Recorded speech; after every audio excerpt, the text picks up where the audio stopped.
Hello student, welcome to my channel. जैसे कि हम पढ़ते हैं संविधान का भाग 6, तो हम आगे की वीडियो को कंटिन्यू करेंगे। तो आज हम पढ़ेंगे आर्टिकल 175, 76, 77, 78 एंड 79। इन हम 5 आर्टिकल्स को आज कंप्लीट करेंगे। ठीक, तो देखते हैं कि आर्टिकल 175 में दिया क्या रखा है। राज्यपाल का विधानमंडल को संदेश। राज्यपाल का विधानमंडल को संदेश देने की शक्ति के बारे में इसमें बताया गया है कि इसकी क्या क्रिया होती है। राज्यपाल विधानमंडल के दोनों सदनों के संदेश भेज सकता है, जिसमें वह किसी विधेयक या अन्य विधेयक के विषय में अपनी राय व्यक्त कर सकता है।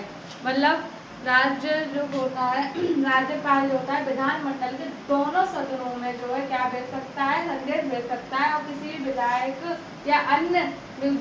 या अन्य विषयों पर अपनी राय दे सकता है। ये क्या उसमें क्या संदेश देने की शक्ति के बारे में बताया गया। अब आता है आर्टिकल 176। आर्टिकल 176 क्या कहता है? राज्यपाल का विशेष संबोधन। राज्यपाल का विशेष संबोधन के बारे में बताया गया। राज्यपाल विधानमंडल के दोनों सदनों का एक साथ संबोधित कर सकता है। राज्यपाल क्या कर सकता है? विधानमंडल के दोनों सदनों को एक साथ क्या कर सकता है? संबोधित कर सकता है, जिसमें वह किसी महत्वपूर्ण विषय पर अपनी राय दे सकता है। तो किसी अपनी राय देने की जो शक्ति किसके पास है? विधानमंडल में अपनी राय देने की शक्ति जो राज्यपाल के पास है। अब आता है आर्टिकल 177। आर्टिकल 177 में क्या दिया गया है? सदनों के सभापति और उपसभापति की शक्तियां। सदनों के जो सभापति हैं और उपसभापति हैं, उनकी शक्तियों के बारे में बताया गया है। विधानसभा का अध्यक्ष और विधान परिषद का सभापति। विधानसभा का क्या है? अध्यक्ष और विधानसभा का अध्यक्ष और विधान परिषद का सभापति। दोनों सदनों के अलग विधानसभा का अध्यक्ष और परिषद का सभापति अपने अपने सदनों की कार्यवाही का संचालन करेंगे। दोनों क्या करेंगे? अपने अपने सदनों की क्या करेंगे? कार्यवाही का संचालन करेंगे। कोई दूसरे के कार्य में नहीं बोलेगा। उपाध्यक्ष या उपाध्यक्ष या उपसभापति। उपाध्यक्ष या उपसभापति अध्यक्ष या सभापति के अनुरूपित अपने कर्तव्य का निर्वहन करेगा। अपने हिसाब से अपने क्या करेगा? वो कर्तव्य का अपनी अनुपस्थिति में क्या करेगा? कर्तव्यों का निर्वहन करेगा।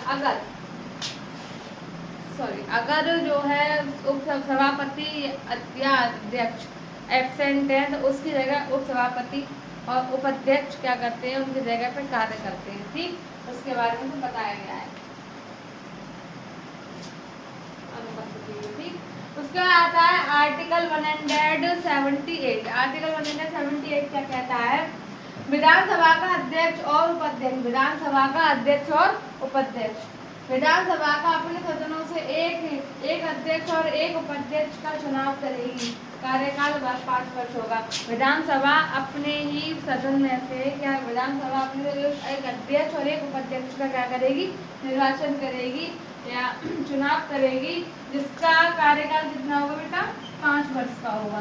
ठीक, अब आता है आर्टिकल 179। आर्टिकल 179 कहता है अध्यक्ष और उपाध्यक्ष। अभी हमने क्या सभापति के बारे में बात करें, अब हम करेंगे अध्यक्ष और उपाध्यक्ष का पद रिक्त हो रहा। अगर अध्यक्ष और उपाध्यक्ष भी क्या है? रिक्त है, मतलब कि खाली है उनका पद, तो क्या करा जाएगा?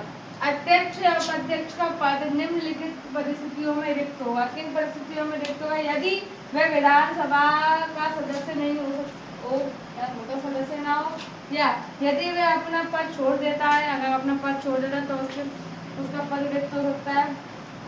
यदि वह विधानसभा द्वारा प्रस्ताव पारित कर हटा दिया जाए, विधानसभा द्वारा हटा दिया जाए, या वो छोड़ दे, या वो विधानसभा का सदस्य ही ना हो, तो उस कंडीशन में आगे कुछ ऐसी कंडीशंस होती है, ये 2-3 कंडीशन, जिसमें क्या हो जाता है? अध्यक्ष और उपाध्यक्ष की सीट क्या हो जाती है? खाली हो जाती है, तो वहाँ पर रिक्त आ जाता है। इसकी चर्चा की गई है इसमें।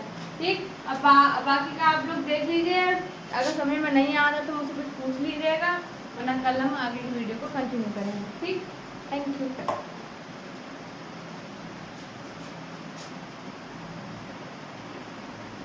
ले